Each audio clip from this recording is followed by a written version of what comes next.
बिस्मिल्लाहिर्रहमानिर्रहीम, अस्सलाम वालेकुम। Welcome to She's Cooking Corner. तो आज हम अपने किचन में लेमन जूस को स्टोर करने का मेथड बता रहे हैं कि उसको लंबे अरसे तक के लिए आप कैसे स्टोर कर सकते हैं। यहाँ पे हमने लिए हैं 1 kg लेमन। इनको अच्छे से वॉश करना है आपने और स्ट्रेनर में डाल के इनको खुश्क कर लें और आप इसको इस तरह से काटेंगे। सेंटर से दो पीसेस कर लेंगे तमाम लेमन के और फिर हम इसको स्क्वीज़ करेंगे।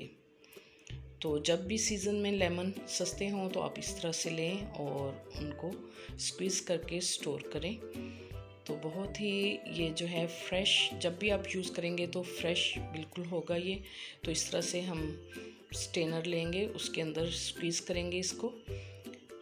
ये जो चाय वाली छलनी होती है वो हम इसमें रखेंगे ताकि जो भी सीड्स वगैरह इसके हों वो हम इसको वेस्ट कर देंगे और जूस हमारा जो है वो बॉल में आ जाएगा।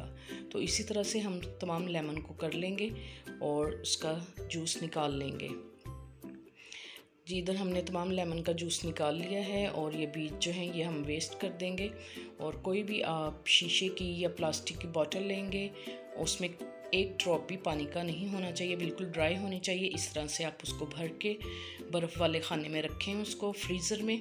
आप 2-3 माह तक इसको यूज़ कर सकते हैं। तो फ्रेश इसका जूस होगा। जब भी लेमन जो हैं सस्ते हों तो आप इस तरह से लेके उसको 2 किलो 3 किलो जितना भी आपको ज़रूरत हो तो आप उसको स्टोर कर सकते हैं ज़्यादा देर के लिए।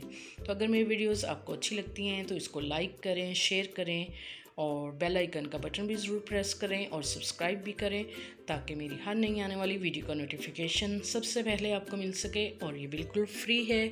Thank you for watching. Next video तक के लिए अल्लाह हाफिज़।